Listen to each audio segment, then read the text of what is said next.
All right, welcome everyone to Livestream Stars, where we feature talented broadcasters delivering high-quality content across Livestream platforms. And Livestream Stars is brought to you by Livestream Universe. Check it out, livestreamuniverse.com. And we also have a new website just for this show. It's livestreamstars.tv, livestreamstars.tv. You can see all the past episodes, and you can also see all the upcoming guests. We have a list of guests now pretty much all the way through the end of May. So some good stuff to look forward to. Next week, Jen Hoverstead will be on the show. She's the host of the Show.Live with Mitch Jackson. It's a weekly show on Mondays, 2 p.m. Eastern. Check them out. They're doing great stuff. They have a lot of great guests.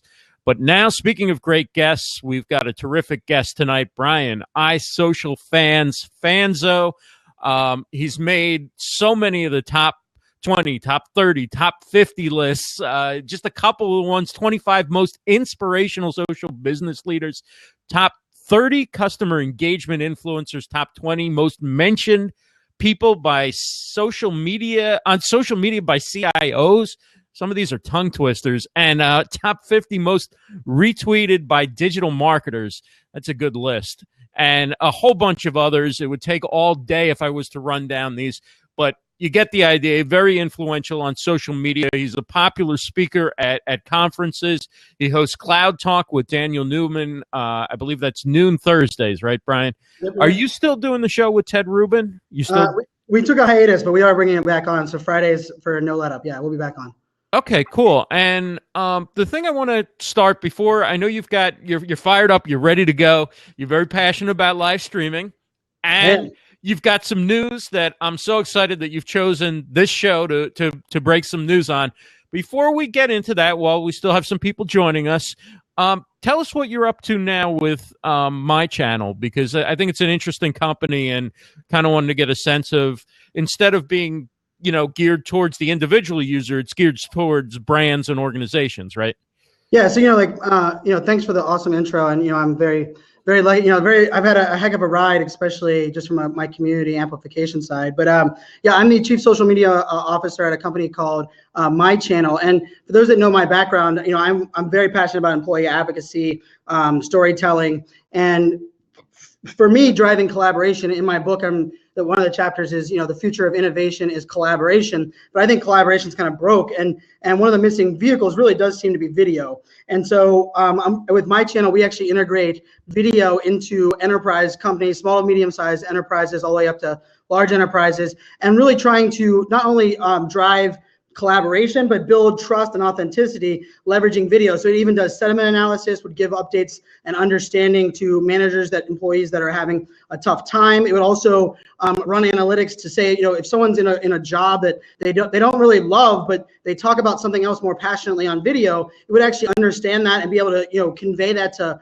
HR and let them know they probably should, offer them, there's other jobs they might be interested in. So really, it's taking video to the next level, some sentiment analysis, some real true collaboration. So it's kind of the combination of all of my loves. It's video, right. It's social media, it's employee advocacy, and ultimately I teamed up with a great company. And then I'm also the founder and partner over at Backlamp. I see the Summit Live handle is in here, and so Ryan A. Bell, who put on the Periscope Summit, the two of us teamed up pretty much December of last year, and decided to join forces and help brands really truly embrace what I call FOMO marketing, which is all of these new technologies, from Blab to Livestream, Facebook to Periscope to Meerkat to, well, not Meerkat, I guess anymore, to Snapchat. So yeah, that's what I'm doing. It's keeping me busy. And then of course, probably my favorite thing of all of those, even though I love those, I love being a dad and I love being a speaker. So I'm focused. I've been traveling like crazy. So I actually you caught me at a perfect spot, because I'm off the road for this whole week. I was jazzed up today because I actually eating in my own house, and I've been working at home. Nice. Well, speaking of FOMO, you one of your trademarks is that you talk fast, but you do tweet even faster than that. So just to keep up a little bit, on my channel, I'm just curious about something. They're using the company is using the video internally, right? I mean, they're using it for collaboration among employees. Yeah, employee to employee, or like one employee to massive amounts of employees. So where are they getting the data? They're getting data from how individuals are how often they're collaborating, how often they're using it. How are they measuring sentiment on that? So including, so sentiment also in like nonverbal cues and how someone in that side, and also understanding engagement in there. So it does kind of like a tracker across where spikes and valleys are, and it's very integrated into the idea of gamification. So it also encourages the audience that even if they're not commenting, rather than just being able to give feels or hearts, they can actually give direct feedback to the streamers as well as the brand that's leveraging it. So really the focus there is across the board, and it's something that we're kind of, the more brands that we are, I mean, it's amazing to me when brands, they really do want to care about their culture and understand their culture. They just don't have the tools right now to get real time understanding of the sentiment of their culture, and that's kind of where we're hoping to jump in. And so there's like an algorithm that measures how engaged they are, how engaged other people are with what they're doing. And then also, I guess managers can go back and watch the video and see what the collaboration was and how it came down and how people are interacting. Is that how, like, one of the ways you can, yeah, okay. So really cool.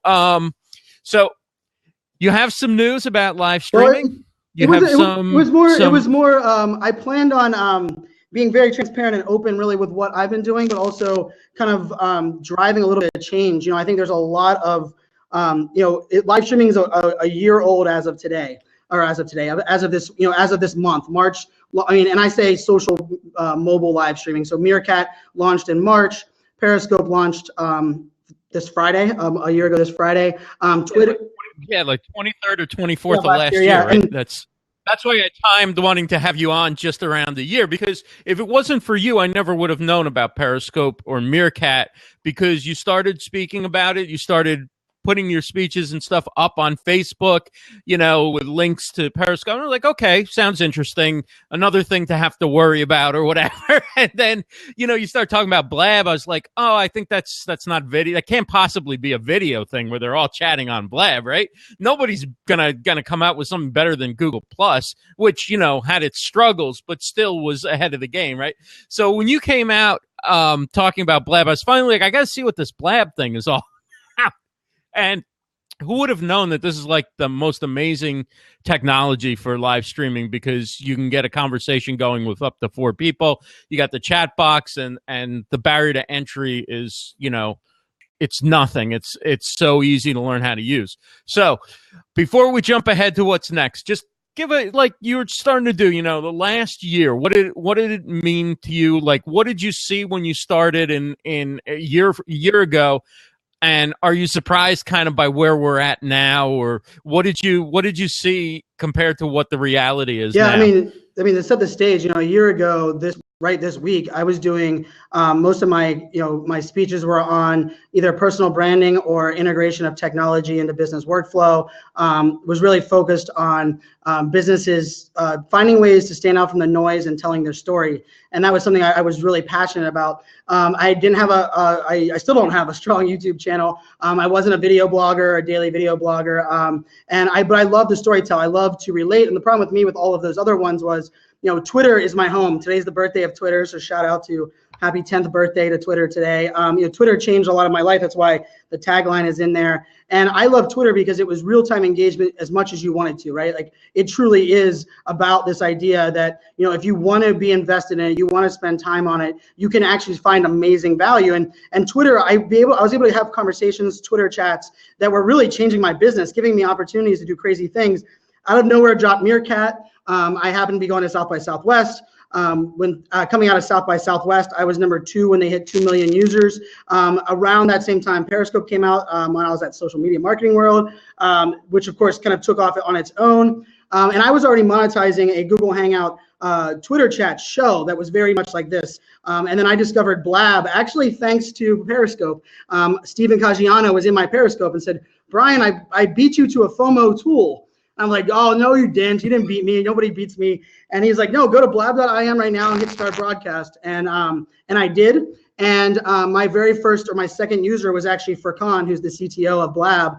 And the saying goes, he messaged and said, Brian, I know you're a big name and an influencer. What do you hate about the interface for your first impression? And right there, he won me. I mean, I go to a lot of platforms. I'm very blessed to have an amazing community. And most of the time, people send me apps and they tell me, please tweet about this. Please brag about us. And Furkan immediately said, What can we fix? Where are we missing at? And it wasn't even 10 days later, I moved my monetized shows completely off of Google Hangout that are sponsored onto Blab full time. Haven't done a Hangout since, and part of that came down to the community. So like to set that stage, not only would I've never guessed I'd be here where I'm at right now, I wouldn't have guessed as much good things, as well as much drama, as well as much, the Periscope Summit came out of nowhere. It's a community-based summit that really blew up in September, which to me was a big pinnacle in me going in more into Periscope, less into Meerkat. But really when it comes down to it, the funny part about it is the reason I'm successful and the reason that the brands I'm working with are successful is we're not doing anything new. We're just now finding a better way to deliver our message and tell the story and authenticity, storytelling, engagement, being social on social media. These are nothing new. This is all the same things.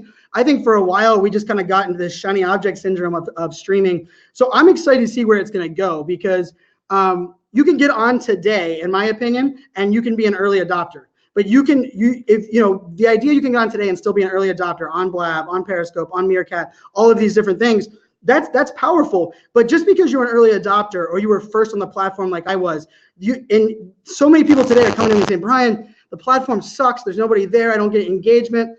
And my challenge back to everybody now is, no, you suck. You mailed it in. And I mean it with all my heart now, because I feel like we kind of rode a wave. And now great content is going to stand out. Great engagement is going to stand out. Providing great value is going to stand out. And value is determined by your audience. And too many people are so quick to mail it in once they quote unquote get success or get followers or get hearts or whatever they deem as success. So for me, the future is bright, but I can almost guarantee there'll be new apps the rest of this year. We'll see some new apps come out. There'll be new leaders. You'll see a lot of people who are prominent on these platforms that are now disappear into thin air because they were prominent because of timing, not prominent because of their actual skill set. So that's kind of as you can tell, I love and believe in the power of live streaming to tell stories, relate with audiences. I mean, some of the people in here have impacted my business and my day-to-day and my life. Alex Kahn in Germany, I would have never known Alex. I wouldn't have been able to connect with someone like him. And that's all because of live streaming. But, Alex is one of the exceptions. He jumped in early. He's pivoted his delivery. He's focusing. He has like a mission. And I think where the future of live streaming goes is we have to remember, just because it's the quote you shared out, right? Just because it's live doesn't mean you don't need a strategy. And live isn't the game changer. If you're actually able to listen and provide value at the right time, that's the game changer. And I believe 2016 will be the year where live streaming at the right time is where you're able to stand out, not live streaming because you can click a damn button. Now here's the thing, though. In order to, are you hearing an echo or? No. Okay. No. Okay. So it's on my end. Okay. So with live streaming, right? And I totally get what you're saying about you capturing a moment at the right time, right? In order to be able to do that when that great moment occurs, when that moment that's an opportunity for your business, or you find yourself in the middle of a situation that could be like breaking world news or whatever, you have to be familiar with the tools. And a lot of people on the other side just say, okay, I'm not going to do a show because, only 10 people are going to show up or only 5 people are going to show up or whatever. And I'm always like, well, learn how to use it now. You should be happy that there aren't so many people. Get good at it now and be ready so that when the opportunity comes, when your business needs somebody to develop a show on Blab, when you're walking down the street and you get an opportunity to Periscope something that could lead the evening news that night. You're not going, okay, where do I press the button? How do I point the camera? How do I hold my phone?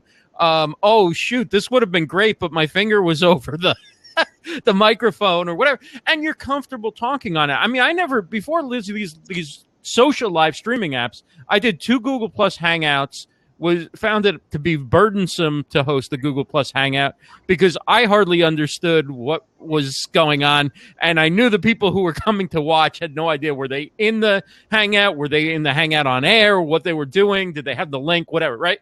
So this makes it so easy, so low barrier to entry. And I love it. But I think not enough people are making the jump to like, okay, turn the camera on, get over yourself, start talking and get good at it. You don't necessarily have to talk about personal stuff. You don't have to talk about. I'd actually say you don't even have to talk. So I actually challenge. Right, I think right. I made this point when Periscope won the App of the Year. 85% of the users on Periscope have never pressed the start broadcast button, but yet they've provided me amazing value. I mean, I have a couple of people that are in my stream. I mean, ScopeScribe, I think she's in here right now. I mean, she is always engaging, always helping me as an amazing user of Periscope that is not on Periscope all the time. She does do streaming, but I think the idea now is people are scared of the unknown and they're scared to change because they believe if they change, it means what they've been doing has been wrong. And I actually say that's crap. What you've been doing up to this date allows you to strategically change for the better. So instead of hating on change, I say, listen, you don't always have to press the button. It's much like, my employee advocacy side. I don't care if you don't want to tweet for the company, but your story is part of the company. And I want to understand your story. And I go into this idea like Blab. Blab, hosting a show on Blab is a skill set. It is hard, and majority of people are bad at it, are really bad at it, right? There's a lot of things going on. We got shiny objects placed in. You have a community chat going there. I mean, but there's an element of this is, you can embrace it. The reason I love these platforms is because failure is not only not scary, it's encouraged. The idea that everybody's first Periscope is their feet for the first screenshot because you don't realize the camera's on the back, not the front, right? Like, how many people don't plug a microphone in, or it's windy, or they don't have, and I think unlike everywhere else, it has good and bad, right? I think failure is just looked at as normal, but also it's scary because trolls can engage you and they get your direct action. So for me, I look at all the things and I call it FOMO marketing, fear of missing out marketing, right? You don't have to implement it. You don't have to do it immediately, but you do have to listen and learn, because everybody that tells me my audience is not there and I go and look and they've never had a Periscope account, I call them out, because how do you know your audience isn't there if you're not willing to go over there, listen, engage, and participate? So, I give a shout out to Experion. Experion is one of the brands, a credit brand. They're on every platform they're on Anchor now. They're doing all of these things and they're not calling for an ROI. They're just being part of the conversation. So like you said, if all of a sudden they have an event and it makes sense, or all of a sudden they need to do something in this space, not only are they familiar with it, but the community loves them. I can guarantee Experion sent me a Twitter DM and said, Brian, we are launching a big product. We are going to go live on our first Periscope. I would tell every other company, here's my rate. I can build you out a strategy. Experion asked me, I say, how can I help out? Let me get on the phone call, because they're part of the community today. So that's the difference. It's not too late. Right. And I'm not saying if you get in a year from now, you're not gonna be able to take advantage of it. But I believe if you don't listen and understand the actual platform or the audience, do not tell me that there's no value on there. And don't just, it's funny, people in the Blab Hangout comparison, they tried one Blab and they go back to Hangouts. And I said, well, did you try your show on Blab? No, I just tried a random show, but I didn't get an audience. Well, how long have you been doing your Google Hangout? 4 years, every single day, every Monday.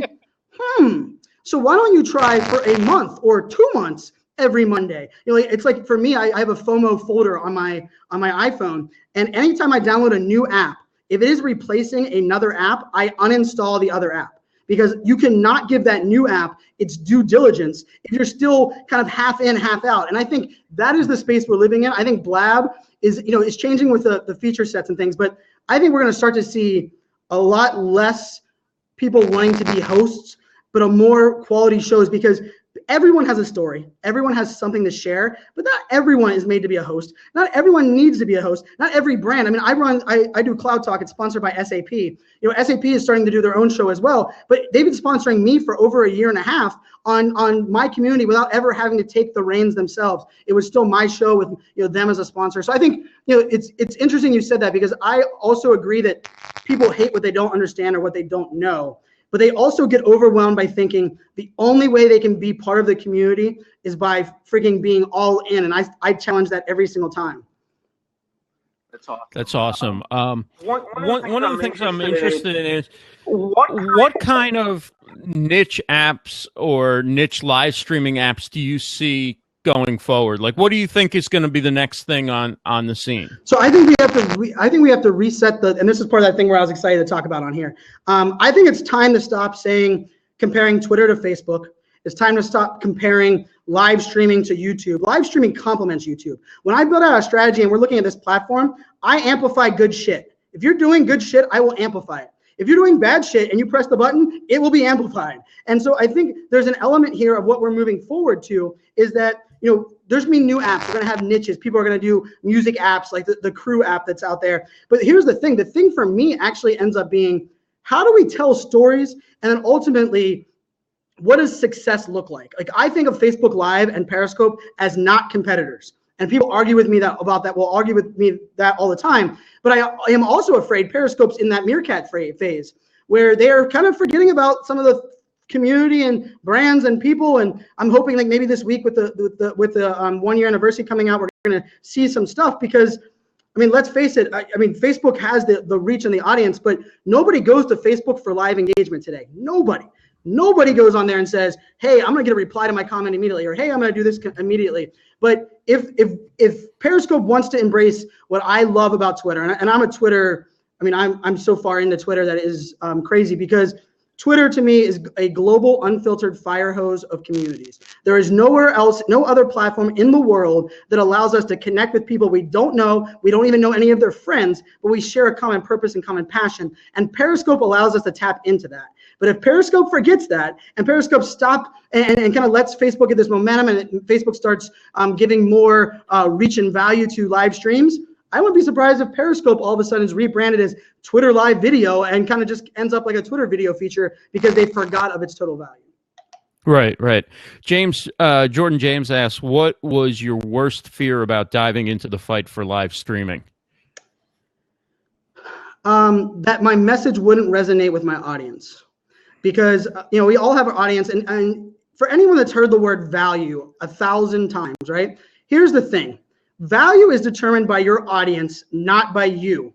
Everybody that says, I created a viral video, just nobody watched it. It was not a viral video. It was not valuable, because if it was valuable, people would have watched it, right? And I think people are looking at a lot of these things in the wrong way. So for me, my fear was, I'm a tech guy. I mean, I'm a change evangelist. That's how I introduce myself on stage. Right. Because, I'm a computer science major, played hockey in college, got a job at UPS, worked in cybersecurity for 9 years, left there for a startup in data center cloud computing, left there and went to a partnership into a marketing agency, left there and now do live streaming and employee advocacy, social video. I mean, my world has changed so much that when I was going live on live streaming, I was afraid that I was too much of a generalist and not enough of a niched out to provide value. And I mean, it's also why I didn't have a podcast, because I had some of the podcast elites tell me that you can't be a generalist in the podcasting space. You must have a niche. And I'm here to say that's crap. My niche is being a generalist. I am great at kind of connecting dots, knowing what I don't know. But the scary part for me was when I did start going live, and I was blown away when people started saying, I mean, Bibo Nita, who's in here right now, she was like, hey, Brian, you're inspiring me to do things with my personal brand. She's a makeup artist that's crushing it. And she does beauty. They would have never connected with me. They would have never followed me on Twitter. But because we connected on live streaming, I'm able now to have my message heard by her or someone in the UK or Australia. So for me, the failure, or what I was worried about failure, was immediately erased when the idea that I could connect with people that I had no idea who they are. They had no idea who I was, but we shared a common purpose or passion. And just trying to bring this other question up here. It's taking a second. Let me see if I dropped the. I brought up the We Are NYC hashtag in the website. I like this. I'm playing around with it. I really like this. I like it as well. So I go to answer these questions. I'm kind of losing the question, so I'll just read it off the side. Jerry Harden asks, do you feel that Snapchat is an important platform for brands? I already use Twitter, Facebook, Instagram, Periscope, and Blab. I'm going to guess your answer is yes on that. I think, I saw that video of Gary Vee kind of pushing you in the chest, like, go hard on Snapchat. So I'm thinking that's not just personally, but for brands as well. It is. And here's the thing. Where you're at today is probably not where your audience and your community will be at tomorrow. And I don't think you have to be on every platform, but you have to manage expectations where your audience exists. I don't use Tumblr. The only thing I send to Tumblr, although when I work with brands, is my Instagram auto post to Tumblr. But on my Tumblr feed, it actually says, if you want live engagement, interaction, and comments, please comment on my Instagram or my Twitter, right? And so when the world we're living in right now, I think the hardest piece for people to understand is people want access. The word access is the word you're going to hear me speak about on every stage for the rest of this year, probably for the next couple years. Access is key. I don't care what industry you're in. It could be B2B, B2C, H to H, wherever you're at, getting access to the people, the products, the services, and really understanding them is essential. And Snapchat, to me, is, I wouldn't even say, let's not even talk about Snapchat. I believe you need to invest in storytelling using your digital eyeballs. That means social video. I don't care what platform you're going to go at it, but you need to start having a social video strategy today. And I don't care if you don't start implementing it for a while, but the idea that, Snapchat is about a one-to-many relationship and a one-to-one back. That is awesome. For 4 years, Twitter was my first app I opened every single morning. Well, that changed in March of this year. Now Snapchat is. And people are like, well, why is Snapchat it? Well, here's the thing. People tweet at me a lot to be seen. Like, oh my goodness, I tweeted Brian and he retweeted me. People comment on Snapchat without anyone else knowing about it. So when someone comments on my Snapchat, it's valuable information for 90%, 95% of the time. So if I'm going to focus my time, which we all get 24 hours on, I'm focusing there. And I also think of this new idea. The other chapter in my book is, the future of business is community. I think if every brand takes a step back and asks themselves, do they build followers on platforms or do they build a community? And the thing about a community is the reason when I went to Blab, I all of a sudden shot up the charts of being one of the most followed people on here. As soon as I got on Anchor, I had over 1,000 followers. It's not because I'm that popular or I have that many. I have 60,000 followers on Twitter. I'm like way down the list of these people that can jump platforms. But I've built a community that will follow me where I go. And that's my message to every brand. I don't take a step back. Stop worrying about organic reach. Let's say, I love it. People go on Periscope and they go, Brian, I have 150,000 followers on Twitter. When I go live on Periscope, 80 people watch. I'm like, damn, that's good. You got 80 people. No, I have 140,000 followers on Twitter. Well, what's your average engagement on a tweet? Well, I usually get like 2 retweets and a reply. Right. Let's set the stage here. Your engagement is 3, not 140,000, and now you're able to reach a new audience. So I think, because we're living in this TV ad age where, I did live streaming at the Super Bowl. I did 20 hours at the Super Bowl. Our numbers were, between 500 and 800 people watched every Blab 1-hour show. And if you compare that to a commercial or a TV show, it's way down. But of the people that watched my show, over 80% of them commented and engaged and went to a second show. Tell me tell me those numbers aren't what every brand wants in every other platform. So to me, that's one of the things that I really think is powerful. I'm going to jump to this question by Rachel Miller. With limited analytics available on Snapchat and Blab, how do you recommend individuals and brands decide what format works best for them and their community? So I think defining what success is outside of the individual platform. So when I work with a brand, I say, okay, what does success look like? And if it's like, hey, we want to drive awareness to a webinar that's happening in 2 months. Okay, I'm gonna build a campaign to understand how to drive awareness on that, but I'm not dropping call to actions in Snapchat, because a call to action in Snapchat for a webinar is the wrong target audience, because they're there to consume 10 seconds of content or video and a story. They're not there to be sold. But if I'm able to actually convey trust, talk about the interview the influencers, bring some of that behind the scenes piece, it's amazing what happens whenever they start asking you, well, how do I get involved in that thing you were talking about? Because I didn't know you were doing that. So I think the analytics are going to improve. I wouldn't be surprised. And I said this, the next South by Southwest. South by Southwest was the game changer for me for Snapchat, because Snapchat embraces mobility. It's not a mobile app. And I'll get a little geeky here. It uses location services. It uses all of the features that are on your phone. It's not an app that was built for your computer that you just put on a phone. And so when you use the geo filters, I believe brands are going to start to be able to get, these are how many people took a picture with your geo filter in your region on Snapchat. I believe that's data they're going to give us very soon. I think we're also going to be able to see when these ads, Snapchat is controlling the ad platform better than anyone. If you're not on Snapchat for any other reason, go on Snapchat and watch the sponsored stories and understand that their ads are not disruptive, rather informative. And that is new. Because when a commercial comes on, what do? Look at our phone, we tweet, we go to the bathroom, we do everything but watch a commercial. I couldn't even tell you the last commercial we watched. Not to mention we're on an on-demand Netflix world. But the thing about the ads inside of Snapchat is they're controlled. The content has to be built for the platform. It has to be vertical video. It has to, all of these different things. And the reason that is because Snapchat understands that that's how their audience consumes content. And that's how the content needs to continue growth. If Periscope all of a sudden drops, I heard this rumor, and I I went after a couple of people that were talking about the rumor, but they were talking about the ability to add, open roles and halftime commercials within the show. To me, that's going to require a whole lot of training to your audience. And we are already really bad at teaching people how to use the basic features of Periscope to get value. Right, so I'm scared. The reason I'm really all in with Snapchat right now, and I'm all in with live streaming, is because I believe Snapchat understands their audience and their community. I believe Twitter never has. But I think Jack's the right guy to do it, and the fact that he stopped the over 140 character thing for the time being is a good sign. So I have hope. But to answer that question, I think we're going to get better analytics, and I think if you get on there today and you collaborate with influencers, and you do the new influencer marketing in this space is collaboration takeovers. And why? It's because you collaborate with people that have a similar mindset and you share audiences and messages. And what does that do? They follow you, you follow them. That's not brand new. I mean, that's why 20 brands sponsor the Super Bowl, not one brand sponsors the Super Bowl. And if you're thinking about influencer, like how do I grow my following on Snapchat?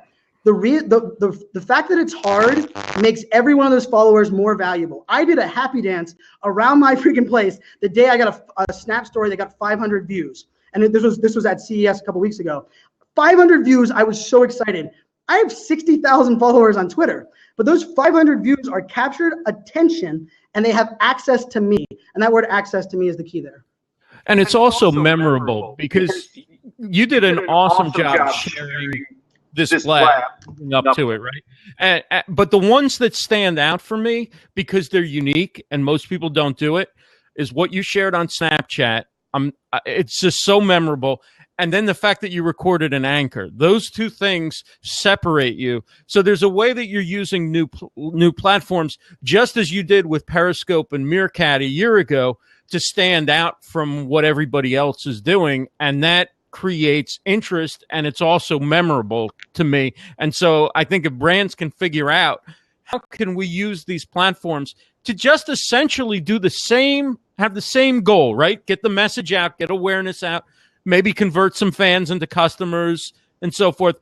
But to do it on a new platform before everybody else is doing it, you're going to be remembered because you've just distinguished yourself without even having to be super creative. Just learn that platform and what content works for it, and you're 10 steps ahead of the game, right?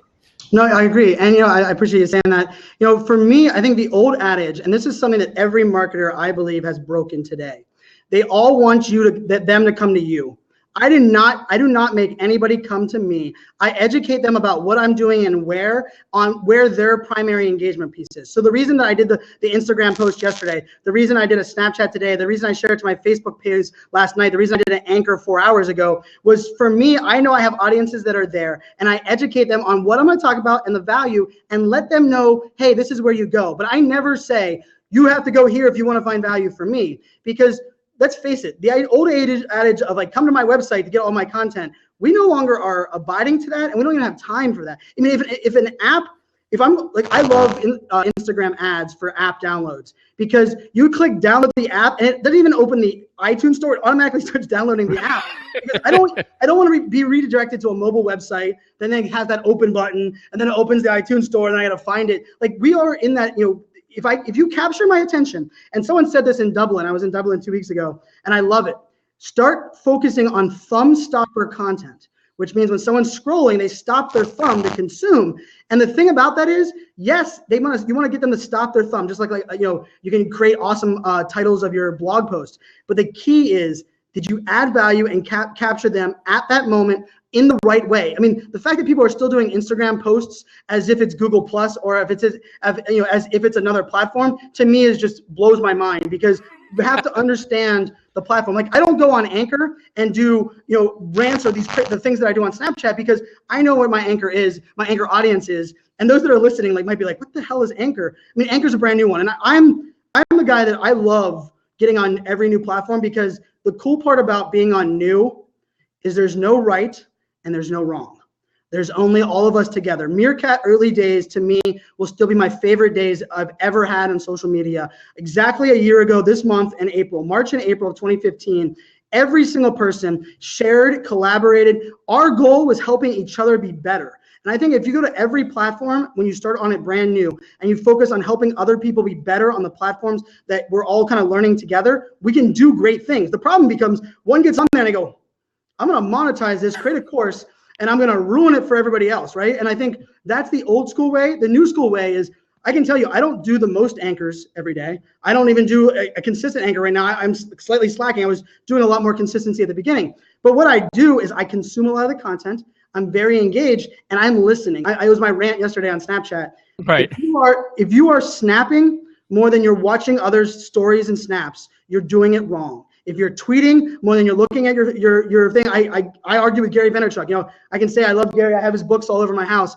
But I think Gary's wrong in the fact that Gary doesn't look at his feed. He only looks at his @ replies. Therefore, he only cares about the people that are talking at him, not the people that could be talking about something that matters to him. Now, granted, he's on a different level. So for me, I spend a lot of time inside of my feed, scrolling my lists, going through, because I think every day, every person that I meet and engage with is an opportunity for me to learn.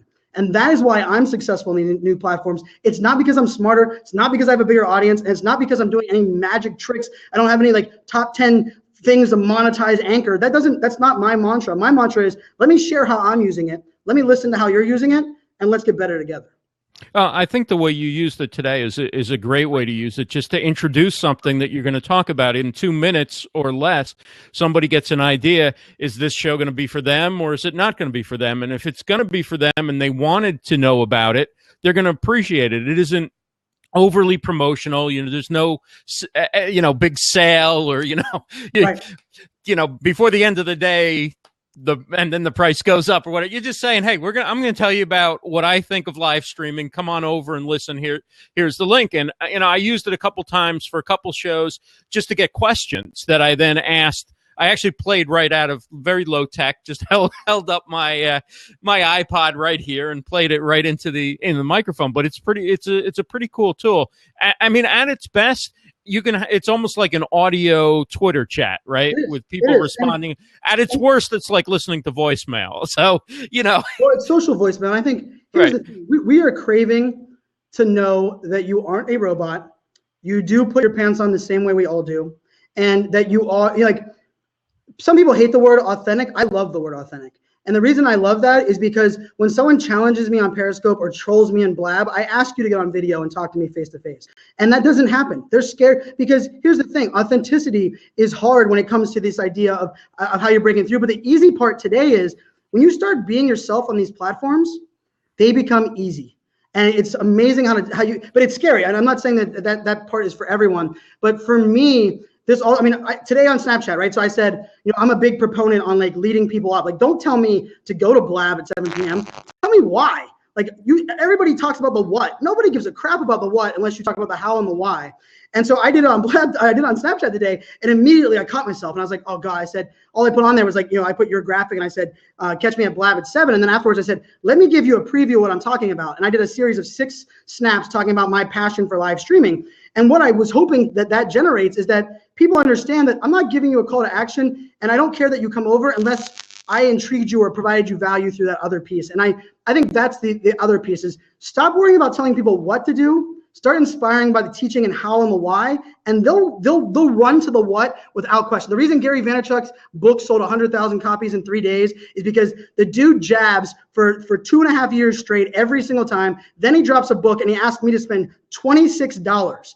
I would spend thousands and thousands of dollars for coaching and information he's provided, and all I gotta do is spend $26. And that's why I have a box of books of 36 books here sitting underneath my feet, because I bought a bunch of books to give them out because I know that his content is valuable, and I know that he's provided me so much great content. He didn't have to right hook me. He didn't have to give me a call to action. I was ready to stand and run because of the value he provided up front. Cool. And Mitch Jackson sums it up so well. He says, connect, relate, and add value. Keep it simple, right? He does. I tell you what, Mitch Jackson is, I believe he's one of the big, if you look at the last year, it's probably a blog post I need to write. If you look at some of the catalysts for why live streaming took off like it did. Yes, everybody talks about the marketers being the early adopters, and get over it. Marketers are the ones that are playing on these platforms, and that's just going to how it is. But for me, when you see true industry leader, people that their time is valuable and they're embracing the failure, the change, the authenticity. I mean, I never thought I would say I love a lawyer, right? That's something that's going to come out of my mouth. But Mitch Jackson, I know his wife. I know his story. The man is, I mean, and people like him, yes, you have me. I'm a FOMO guy. I'm chasing the shiny objects. But if there aren't thought leaders and industry evangelists that do it because they see the ultimate value in the goal, then these platforms don't take off. And I mean, Blab's the same way. I mean, Blab to me is at an interesting part right now where the total value needs to be in the content and the hour and the content that you're creating when you're live, but also building some kind of cadence and a place for your community to engage you when you're not live, right? And Ross, you do a great job of promoting the scopes and tagging future scopes, and you've built out your future ones, because guess what? You're consistent and you're educational. Nowhere did you ever drop a CTA with, well, if you sign up for the white paper, I'll give you VIP access to the Blab or some nonsense. But the crazy part is that's happening right now. And I think we're in this area where if we start taking old marketing tricks and trying to stick it in new marketing solutions, we're going to ruin these solutions, or you're just going to ruin your brand. Right. And what you did today on Anchor was what radio's done for 50 years. They recorded your radio show ends, the host goes into a booth, records 30 seconds about what the next show's, teases something coming up, and then they play that until the next show comes on. And so, you know, you use something old, but it was going back 2 generations before the whole marketing game got going with social media, where everything was get you to my list and then monetize it in 2 seconds. You want to know the trick? The oldest trick that I used for my Twitter success, the oldest trick, being grateful, saying thank you, showing I cared. Like, the reason the show you care hashtag became my mantra is because people kept asking, Brian, how'd you get on that person's radar? How'd you do this? How'd you do that? I go, well, I was just finding ways to show I care. Like, everybody can hit retweet. I went into their profile and realized they have a big event coming up at the end of the week. So rather than me hitting retweet, I messaged them and said, love that piece of content. Hey, good luck on your big show this weekend. Or, hey, I know you posted on Instagram that your daughter is in the state championships. That's cool. And all of a sudden, I started standing out from the noise by doing the most simplest thing. And that, to me, is the kind of the essence of all of this, right? Like, I get in people's scopes and they're blown away. Like, I mean, it's one of my favorite things to do. I jump on scopes that have low numbers and just say thank you and encourage them. And the fact that they find that valuable, I will continue to do it. And it's easy. And so many people are looking for an easy button, when doing the easy things make it all easy. And sadly, we want a button rather than just going through all the things that really make people stand out. Right. Let's get to some more questions. Jennifer Quinn asks, Brian, has your audience changed in the past year? And if so, how? Yes, they are much smarter today than they were a year ago. And I say smarter in the way, I kind of thought that I put out a lot of content, a lot of shows, a lot of Twitter chats, a lot of engagement, a lot of value. I thought that I worked really hard at putting stuff out on a consistent basis. And one of the things that I really wanted to help with my audience and with my groups is I said, hey, I really want to educate them on what I'm doing. Well, what I found out when I was on live streaming is nobody really knew what I did, and they didn't really read any of my content. So all of a sudden I was like, wow, I thought my audience knew my 40 tools that I use for personal branding because it's my most popular blog post. But when I got on live stream, people didn't even know that I was a tool junkie. So what it actually taught me was to go back to kind of ground zero and educate people and kind of share my story, my value proposition. And remember, I'm not an expert on social media. I share how I personally use it and how I help brands use it. And there's a difference, because I will not give you 10 secrets for Twitter growth. I will tell you my Twitter growth came through a crap load of effort, setting expectations, managing those expectations, focusing on community first, jabbing without even a path to a right hook. And that might not work for everybody because we might want quicker success, but I'm going to share those secrets. So I think to answer Jenny's question, I love the question. You know, I think my audience has matured in understanding who I am, because I can tell you, when I ask for questions on Blab and Periscope, I get questions like Jenny's now, not like, Brian, can you tell me how I should grow from 2,000 to 60,000 followers in the next month? That was the questions I got a year ago. Now I get questions like Jenny Q's. That's awesome. So thank you, by the way, to Kristen Cardos, who said, who put the link up for an article I wrote about using Blab. I didn't even occur to me, so I dropped it into this little link thing here, and you never know what's going to come up, right? Because you don't always remember what was set as the featured image. So this picture of me behind, like the last thing I wanted was that I thought a picture of a microphone or something would come up, so I can't look at it any longer. So let's move ahead. Aaron's question: I know that brands are doing great on Periscope and Snapchat, but what do you know of any brands using Blabwell to build community? If so, who and how?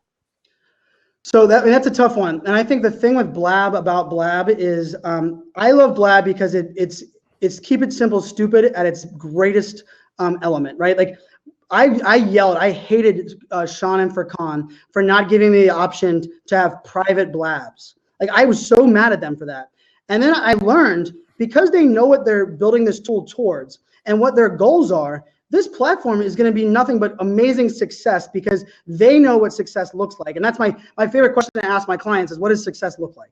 And the thing about Blab and growing a community on Blab is, I think most people go about it the wrong way.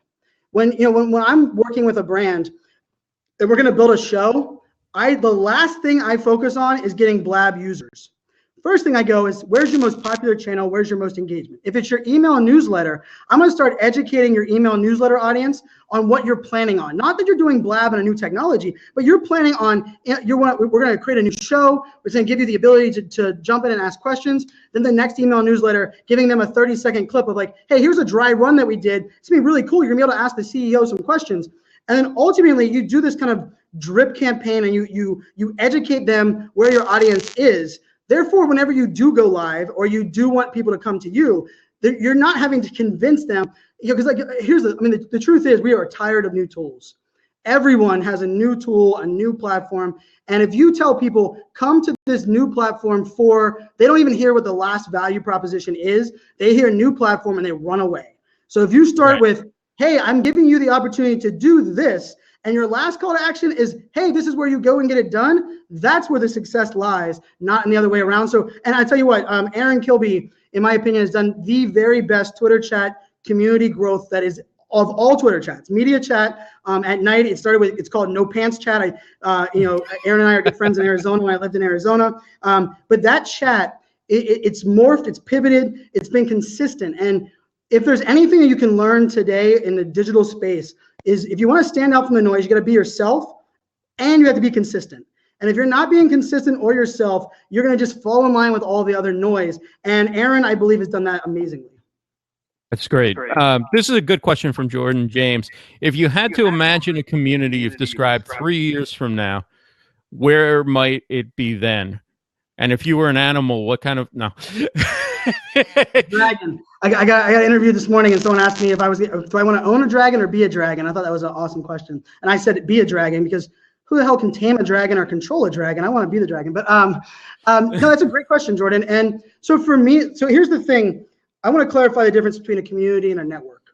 A network is something you build where people are invited and are connected by the people that connect them, right? So it's like Facebook, right? The only reason you have new followers on Facebook is they know you or they know a mutual friend and they find you that way, right? But on community, when you're building a community isn't about the individuals, it's more about the shared purpose or passion that you are focused around. So I actually don't believe a community lives on any platform.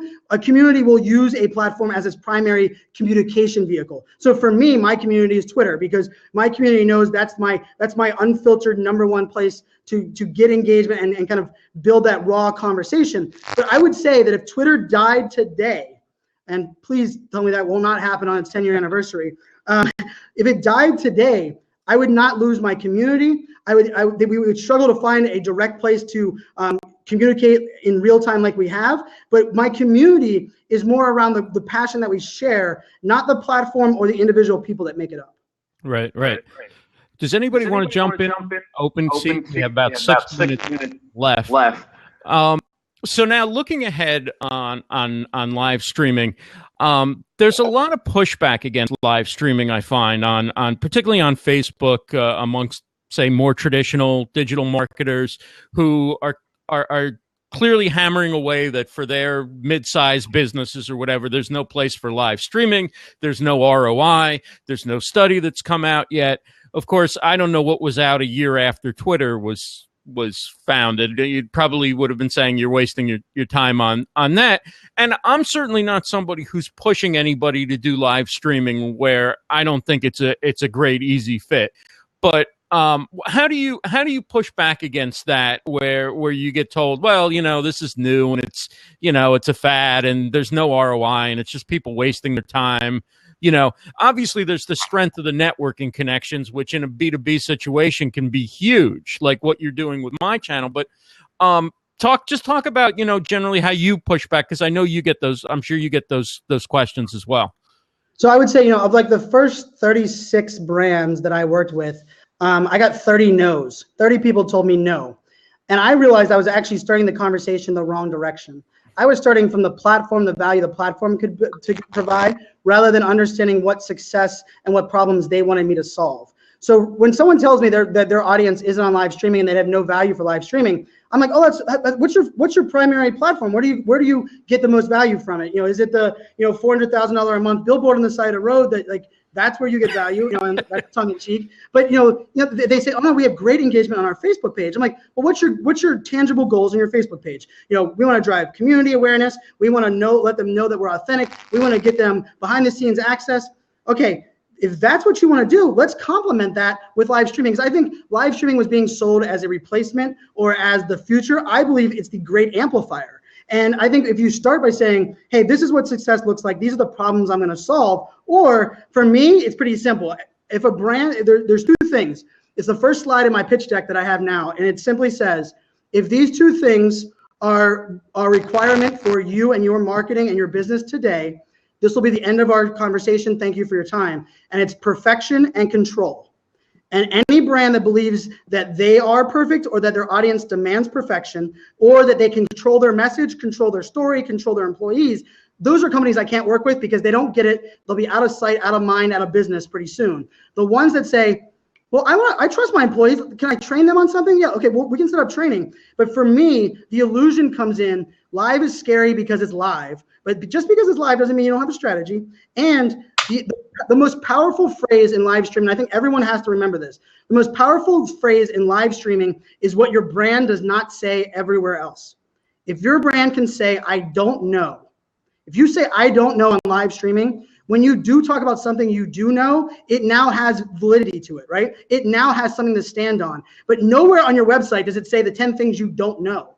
But how does a brand believe that the things that you are talking about are true if you're not willing to talk about what you don't know? I think that's the great equalizer on live streaming. How's it going, Jerry? Hey, Jerry. Hey, I was the one that had those silly questions about the band. What I want to know is, with all these different platforms out there, first of all, I can't take notes as fast as you can speak, Brian. I'm having to try to catch up. But with all the different the different platforms that are out there and that we're trying to use, how often should I either post, blab, whatever, in each platform a day? I mean, to try to work on it. So I think it's all about you want to set manage expectations, and I believe you don't know the limit until you push the limit, right? And I think part of the thing that's amazing about social today, and I call it the millennial mindset, which is that's the title of my book, but it's not the year you were born, but your ability to embrace change. But it's also the millennial mindset today. They want to be asked questions. So the funny thing about it is people will say, I posted 15 times. I'm not sure if that was good for my audience. Ask your audience. It's amazing. A simple ask that say, hey guys, am I sharing too much? Would you like to see more content? I mean, I seem to do that every single week. And it's kind of scary because you're like, well, I don't know what their answers are. But ultimately, the reason I love Periscope is when I go live and I have a goal, all of a sudden, everyone in my comment section says, Brian, talk about buffer. You were going to talk about Twitter's birthday today, but we want to know about this tool. Well, my whole goal of going live streaming is to serve my audience. Therefore, if my audience wants that, I'm going to provide them that thing. So I think I'd focus less on the amount of times, but start pushing that boundary and then asking them like, hey, what kind of things would you like me to see? Or I'm actually a bigger fan on, don't give them a whiteboard, give them a square on the whiteboard and say, hey, I'm planning on these 4 things over the next 2 months. Which of these 4 would you like to see? And that way it gives them something to answer. Because if you give them a whiteboard, they're going to stare at it and say, well, they don't need my feedback. But yeah, that would be my answer. And I also think everybody's audience is a little different. And the 2 things that I will always remember, if you're helping or you're providing value, nobody will ever say you're posting too much. If you're selling and you're promoting, they will say you're providing, you're helping too much, you're posting too much. But if you're, even if you're a band, right, educate them on the location you're going to, behind the scenes, give them information on the city the band's traveling to on their tour, give them a background story on interview the mom and dad of the artist, because ultimately that's all selling you on the band, because people are going to start to connect with that band and then say, where are they playing next? So rather than posting all about the upcoming show dates and things that you're selling, focus more on what can I educate my audience on with that value and that help that they want to consume, that ultimately builds that authenticity and turns them into an advocate moving forward. Quick follow-up, Jerry? Yeah, that's really great. So in that situation, then, as far as what I'm doing, what we're doing is when we go to a show, I'll Periscope a few minutes of a couple of their songs, and then with Catch Me, I'll have it so that I can post it on Facebook or wherever, or Twitter, Facebook, whatever, and then I invite people to a blab where I have the band actually on here and do a Q&A and talk about the show that they just did and talk about the show that's coming up. Is that kind of like? No, that's great. No, it's bridging your audience. I would say, on the Periscope thing, there's 2 pieces that's really important. Is you want to make sure you educate people ahead of time that you're going to do that at the show. And then I would always make sure, if you're doing something like that, exclusivity is the key. So if you give them the coolest access that not even the most VIP ticket could get, that is the gold, right? That's the piece that, like, my favorite thing is I want to know what they eat backstage and what they do between the walk from the green room to the straight stage. Right? I don't even want the green room. Right? I want the walkout. I want the walkout from there. Do you stop and do a huddle in the hallway? And it's crazy because it's like 2.5 minutes worth of live stream. But because you can never get that anywhere else, you're now providing such a unique value that they're going to tell their friends, and they're going to post on their Facebook page and say, hey, this is that thing I was talking about that I knew what color socks the artist was wearing before he hit the stage because I was subscribed to their Periscope, and now everybody subscribes to their Periscope because you gave them something else they can't get somewhere, on a different channel. So that's right. But I love that that's all about segueing, and make sure that when you're doing your Periscope, you mention that you're going to have it on Catch, and there's going to be a blab about it. When you're wrapping up your blab, the next Catch, because it's all about kind of that continuous circle of bridging your audience across channels. Cool. All right, thanks a lot, Jerry. Appreciate it. Thanks. Hey, Brian, this has been awesome. I would love to have you back on, maybe in the summer, the fall, if you're open to it. We could definitely do a part 2. We can ask. I got a couple more minutes if you want to. I could ask a couple more questions. If you want to hang out? It's. I'm happy to stay on. I just want to respect your time. No, I appreciate that. I can stick on for a little bit more. I love the question. So I probably just need to refill my beer, and I'm good. So let's go. Okay.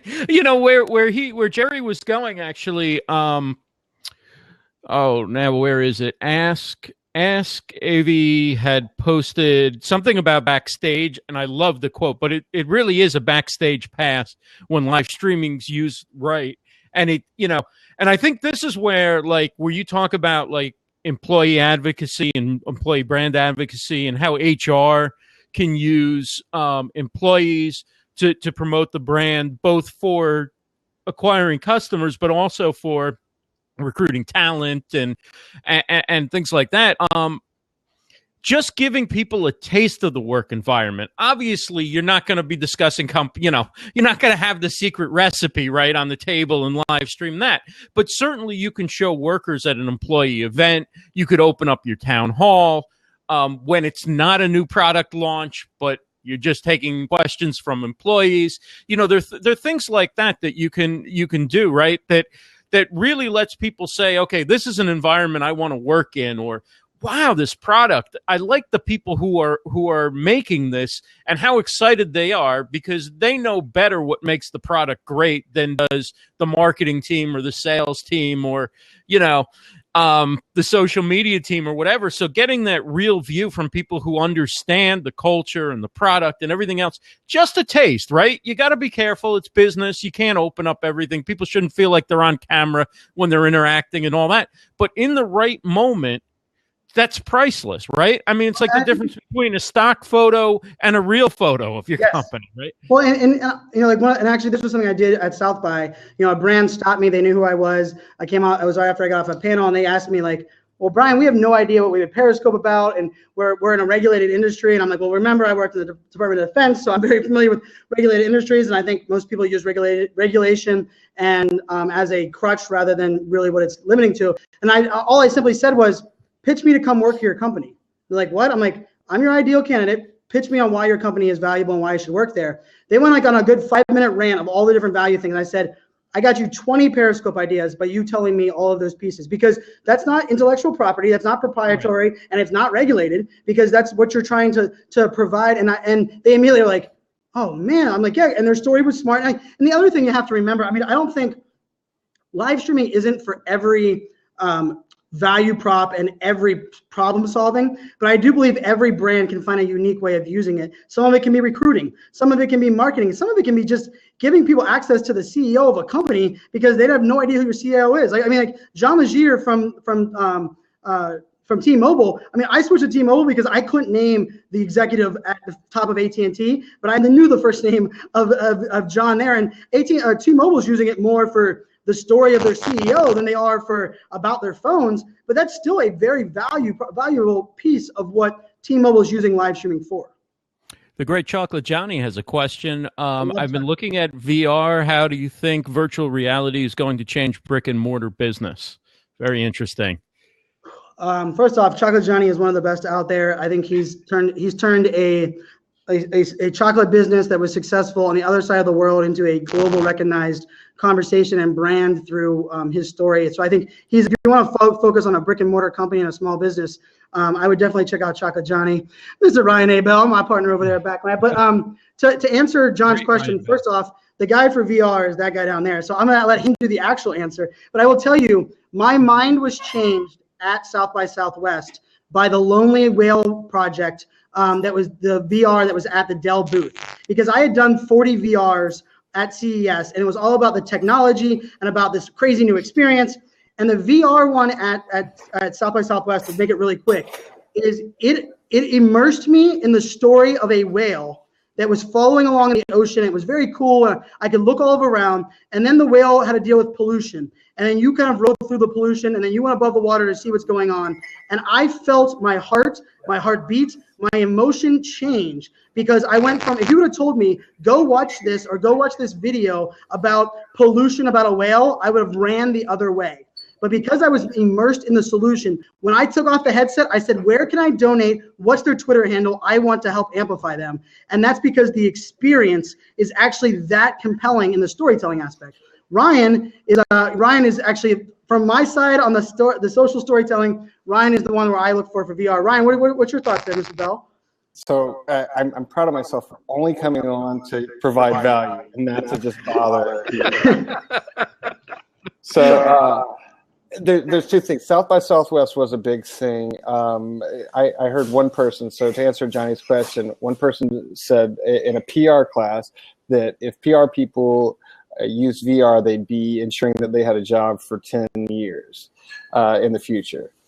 So you have to realize that for Chocolate Johnny, if you're looking at his chocolate shop, Perfection Chocolates, those buys are very emotional buys. If you're able to see something that's emotional, if you're able to go into his shop, if he's able to do something on Facebook, say Facebook has a social feature where you're able to go into the physical shop and walk in and look around and maybe even pick things off the shelf, then that's a very hard thing to turn down, because you're able to see the chocolatier there. It makes it real. It makes it not in Australia. It makes it right there in Facebook.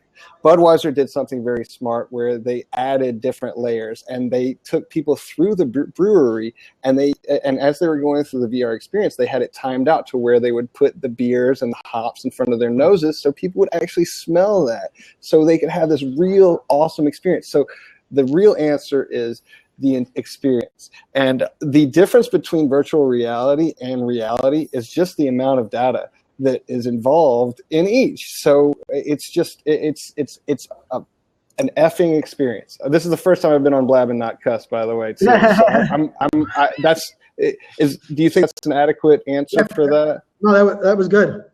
Okay. Thanks for respecting the family nature of the program.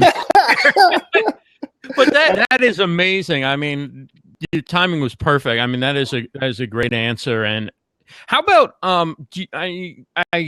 I guess the sister or brother or whatever of virtual reality is augmented reality, Ryan, right? I mean, where's augmented reality fit in the picture?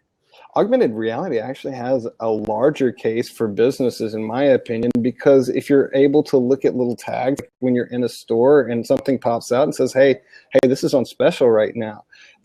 Augmented reality glasses are going to be something that we're going to be wearing permanently within the next few years, and they're going to be communicating with us through Snapchat, through different apps. I mean, augmented reality, like VR is the buzzword. AR is the real thing that's gonna take off. My opinion is it's gonna be one and the same at one point in time, where there's gonna be some kind of darkness that comes over where you can have that cased VR experience versus the augmented. And so for most people that don't know, augmented reality is glasses that you can see through and you can manipulate things objects in front of you, or see things that are tagged. Like, even if you had a tag on your shirt that was recognized by an augmented reality thing, it would be able to do an awesome like digital design on your shirt, on somebody else's shirt. Like there's a lot of there's more applications, in my opinion, for business in AR than VR. And for everybody, AR integrates more easily into what you're doing, right? You don't have to take yourself like VR and put yourself completely out of. You can't be looking in VR glasses and be like crossing the street or something, right? Or even shopping, you might not make it, right? But right. Look, and people don't realize right now that for $10 or less, you can have a pretty damn good VR. I still got these things. I've never tried it, but New York Times sent these to everybody one day in my area. Well, I think the other thing about it's kind of crazy, just in this idea is, I was talking about this at South by. One of the things for me that is important to remember is that if someone would have told someone 10 years ago that you're going to have a phone in your pocket that you don't even put down in your house when you walk from one room to the next, they would have called us the biggest tech Jetsons you would have ever heard of. But the idea that we're moving this quickly, I mean, the rate of change today. I mean, I heard Scoble talk about it, and Scoble and Ryan are two of the ones that I look at for this space. I mean, the idea that someone is blind that can walk down the street and have their glasses read to them exactly what's happening around them and understanding all of those variables so that they could have more freedom. I mean, think about that from a business perspective and understanding how you're able to cater to your people more, and even the idea of this word personalization is a damn buzzword until we actually start understanding our audience.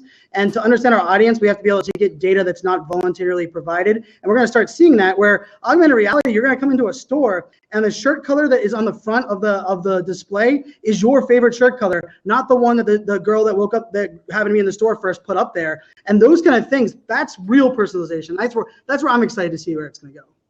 Yeah. Hey guys, let me get to Brad O's question. Hi Brian, what kind of accessories have you found or heard that would work best for creating video content on iPhone 6 Plus? Looking to buy some EQ before San Diego. And Ryan, feel free if you have any thoughts. I'm out. You're out? I'm out. I just wanted to add that I'm about to do a VR event like in 45 minutes, so I've got people coming. You're actually doing it. You're not just talking about it, man. No, I don't talk. I do. That's awesome. With the VR salon, right? Right there? Yeah, if you guys want to look at some of the cool news that we put, my friends do VR Scout, and I'm doing VR Salon, so follow at VR SALON. Out later. Bye, guys. Later. Much Thanks, love. Ryan. So to answer Brad's question, I think I'm guilty of overcomplicating things when it comes to gadgets and technology. Right now, my favorite tool is the Olloclip. So, I mean, I have the Olloclip Studio case. I can simply click that on, and I now have the fisheye lens or a wide-eye lens. I like the lens piece of it. Audio is extremely important. I use a Rode lavalier mic, but I really haven't seen any problems with even other microphones that I've used. And then really figuring out for Periscope, for Periscope from a 6 or 6 Plus perspective, and then really finding a tripod, right? Like I use Archon mounts, like they have a really nice tripod that's easy to use. But remember, like for me, you're not trying to replace perfection or perfect content. You're trying to provide unique access, leveraging the mobility features. So when everybody complains that I don't have a stand that sits on the ground, the reason is because I don't want to be not mobile using a mobile live streaming app. And I think that's something that is extremely important just to keep the content in the same kind of bulk that it really was meant to be created. Right. Let me ask you a quick follow-up about Blab. So you talked about what you think is going to be good about Blab. In theory, what would you recommend for people? Because I hear people all the time say, well, I'd like to go on Blab, but I don't know what I'd talk about or what kind of show I would do. So what do you think, given the way you see people should be using Blab in your estimation, what would you recommend like people do? Like what kind of content do you think that there's going to be a thirst for, and how should people start to position themselves if they're starting new Blabs? Well, the search now it's not much nicer here on Blab, and I think Blab is one of those communities that is much like Meerkat. I talk about my love for Meerkat, but like you pretty much can ask anybody anything, and they're going to tag somebody. I mean, I get tagged in Blabs on a daily basis, and I think it's part of this idea where the reason that they made it, like the reason I love talking to Sean and Furkan and those guys is because they do believe in like the pop-up idea. Like, scheduling and things that I love and brands, and I'm planning out, 55 guests over 5 days and 20 hours of content. Yes, that's fine, but I'm taking like an old school model. And, I think part of it is, I think you listen and you try to understand what's being shared on Blab today. And if there is not something being done in what you're looking to do it yourself with the mindset of being, if I come across a great host or someone else I can collaborate with or bring into this or even hand it off to, and because I think most people do it the wrong way, where they start the show, they think the show is about them, and the show is never about you. You want to create this solution ultimately because it's something that's missing from that niche, and by developing it, you're going to create yourself as a thought leader and all that stuff that you're looking for. But I think too many people would kind of build a show and let the show die, rather than understanding that they might not have just been the right person to go after all of the guest members, or maybe their best time to do a show about video gaming is in the morning, but they know video gamers are night owls. And maybe the idea is that you build it, you understand it, you start to put the wheels in motion, and then you let it happen. And then the other piece is there's no harm in trying. And I recommend for everyone, be consistent. Don't just do 3 of them in 2 weeks and say, Blab doesn't work for me. Start putting the effort into it, put a consistent layer out there, educate them, your audience, where they're currently at.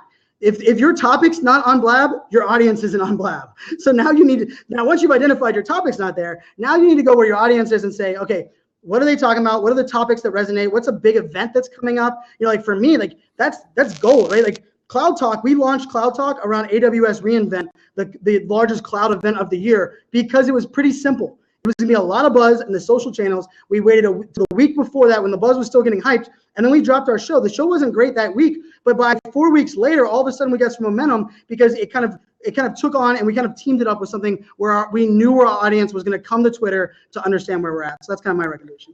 Before I get to Mark's question, Joe Wilson mentions, love the new YouTube feature on Blab. Playing videos makes Blab more fun. Definitely. Before we started the recording, Brian brought up a video.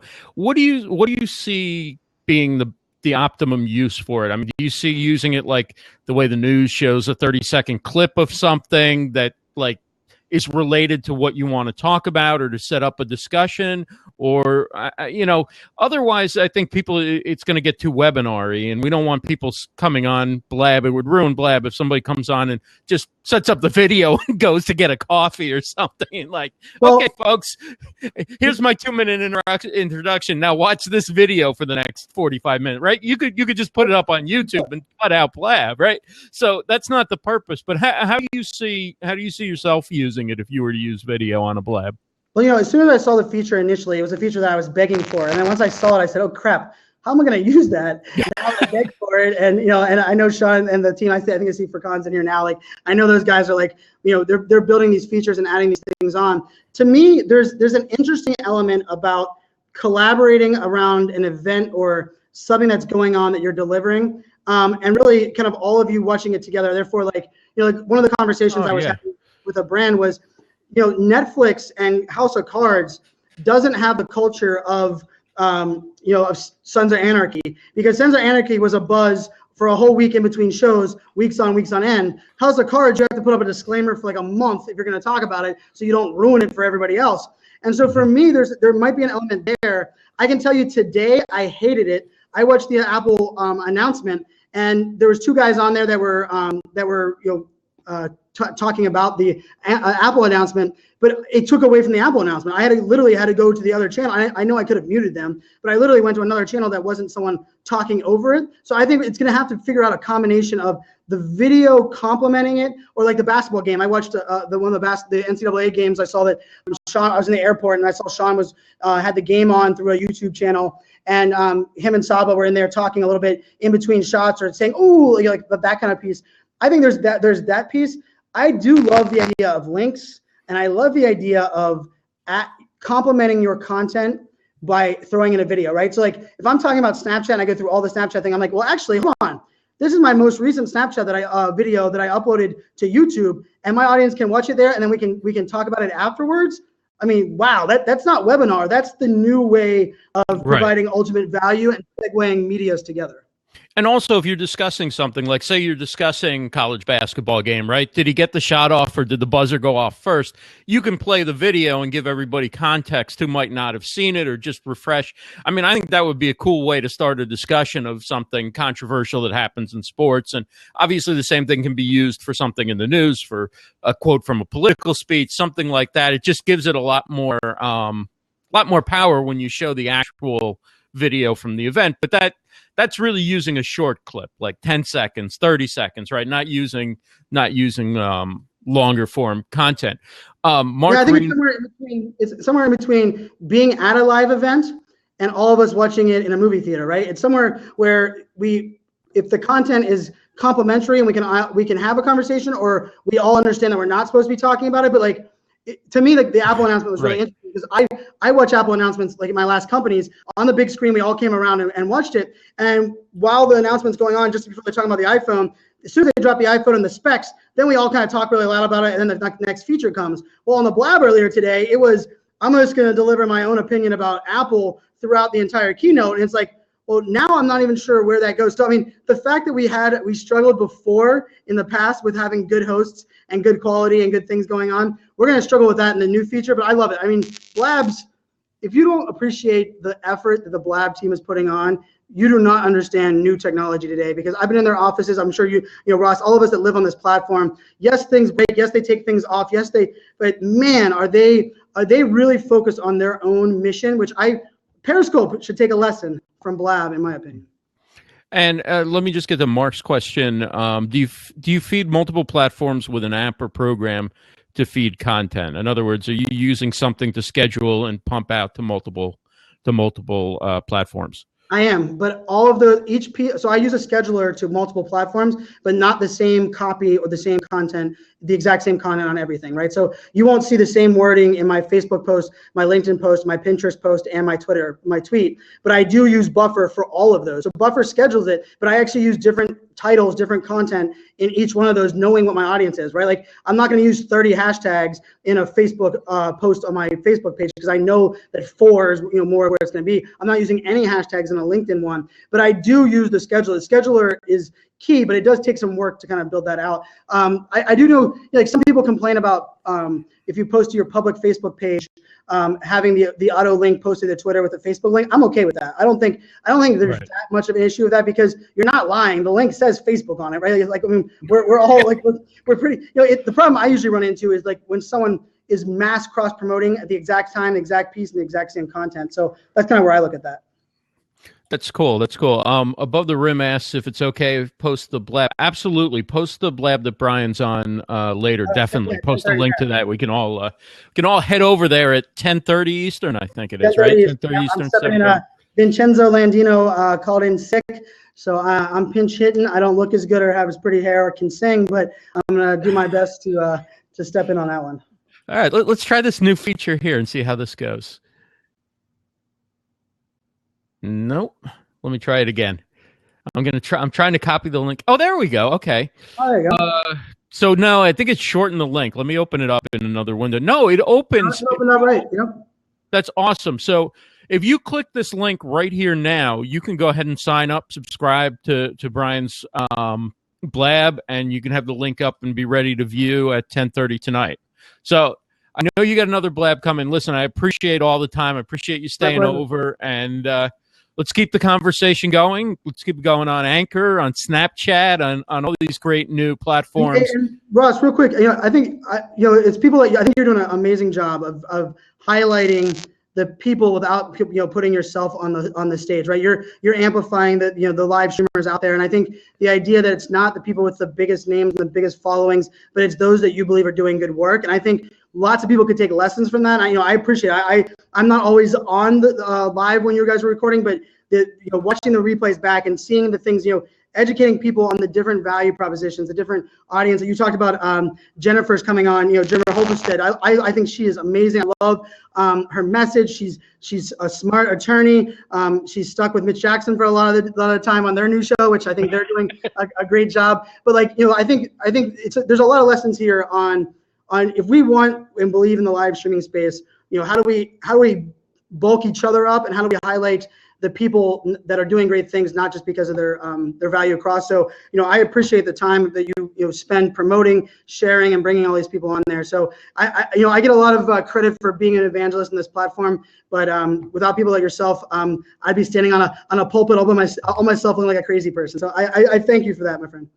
Well, that means a lot. Thank you so much, Brian. And Mitch Jackson calls you the Steph Curry of live streaming, or a blab. So, coming from the Steph Curry of live streaming as a smaller player, not in stature maybe, but in volume, you're the high scorer, you're the MVP, and so coming from you, that means a lot. And thanks again for taking the time. As you mentioned, you set me up perfectly. Jen Hoverstead from the show.live is coming up next week, 7 p.m. Eastern, 4 p.m. Pacific. So look forward to talking to her. And you can check out all the shows at livestreamstars.tv and everything else going on in live streaming at livestreamuniverse.com, and find Brian at iSocialFanz across all platforms, and iSocialFanz.com is his website, and just get a featured image up there, or a what do you call it? The little little site icon, right? I opened up my WordPress. How big of a geek I am! I opened up WordPress as soon as I saw that. So when this is put down, I'm opening up WordPress and figuring out where my featured image is and why it's not auto-populating in Blab. I had fun while you were talking. I was just typing in different sites of mine, and let's see what comes up. I don't remember what I said as my front page featured image, or if I had a site icon. So it's fun. This is going to be a great new feature, and I'm going to start dropping in people that are regularly call into the show, have been guests on the show, and are coming on to listen. I'm going to start dropping their links in here during the show, and publicizing what they're doing and what their websites are. So I think we're going to have a lot of fun with that. So thanks again, Brian, and have a great week, everybody. Thank you, everybody. Cheers.